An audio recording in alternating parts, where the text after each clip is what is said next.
Hey there, fishing friends. Welcome back to eFishin. I'm Rodney. Today we're back down here in the basement again, and we're going to do a little jig build today on an old school jig that Matt Stefan kind of let the cat out of the bag about a month ago or so. And well, it's the Bumblebee jig, and it's a fairly easy tie, and we're going to do that today on this Do-It Molds Snootie Jig.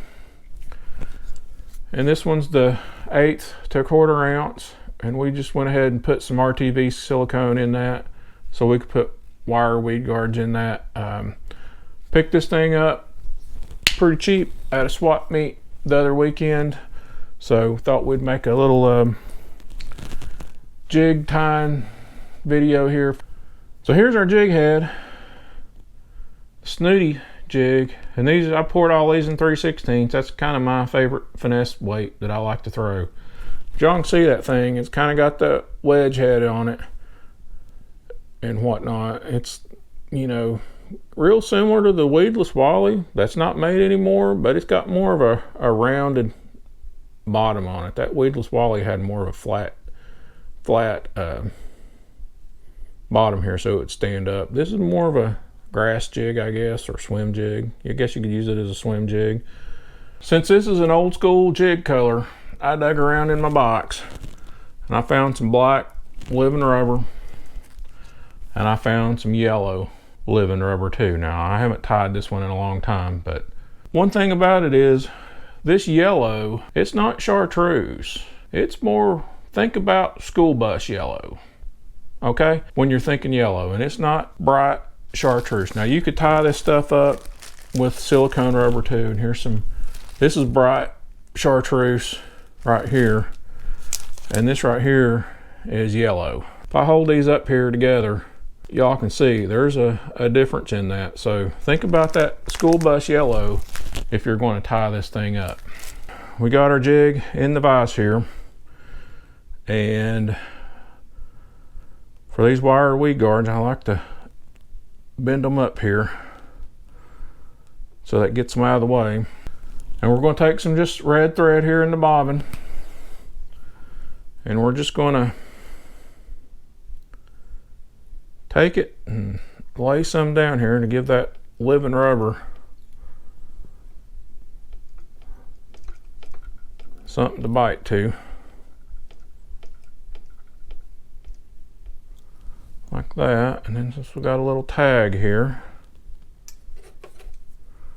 take that little tag, snip it off, throw that away in a little garbage can. So the first thing we're going to do is we've got our piece of living rubber here, and it's about, I don't know, 2 3/4 to 3 inches long, and we're just going to split that in two, so we have two pieces.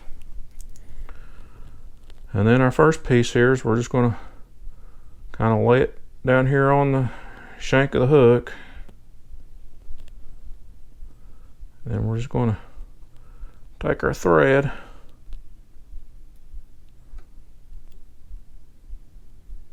just wrap that around our jig.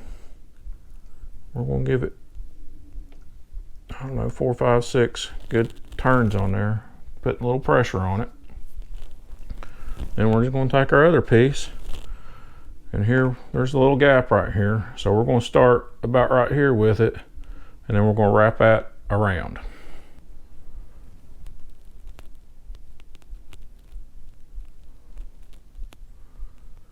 Here it goes. I'm just going to wrap that thing around, then we're going to give it 5 or 6 pretty good turns on it, just like that. Now, we're not going to use all of this piece of living rubber here. We're going to take about 1/4 of it, just break it off like so,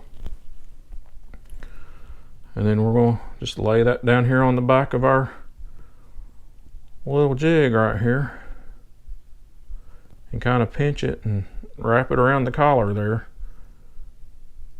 and just take our thread and just work it around like so. And then we're going to give it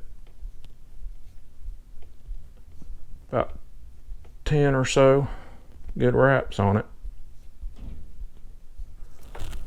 Like that. Finish this thing off. This is a pretty simple one. We just went and got our piece of fishing line, and we're just going to double that thing over like so. And lay it on there. And we're just going to torque it down. I'm here about 15 or 20 good wraps on it. Oops.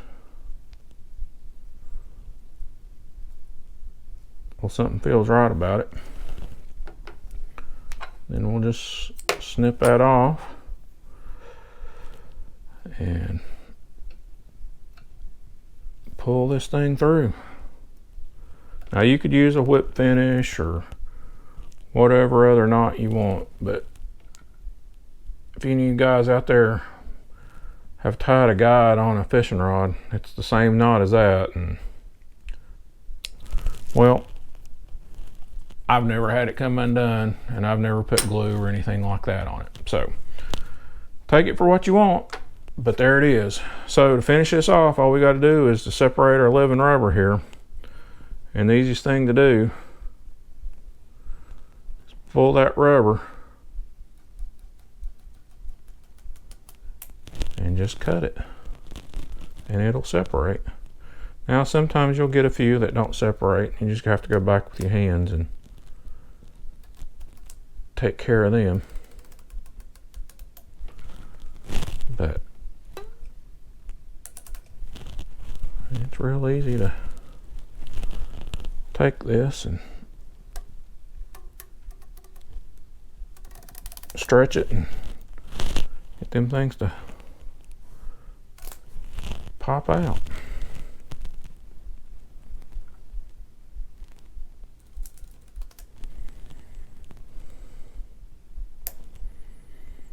See, that one didn't do right there. Just take it and stretch it out.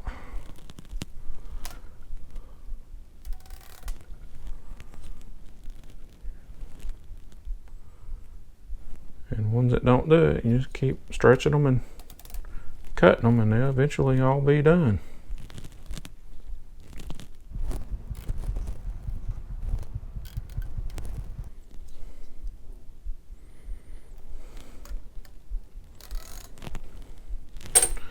There we go. Here's our little bumblebee jig, black and school bus yellow on it. Looks pretty good.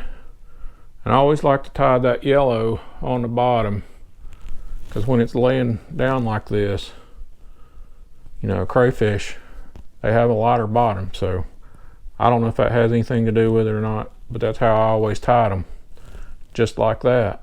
So there it is. Matt Stefan's talked about this.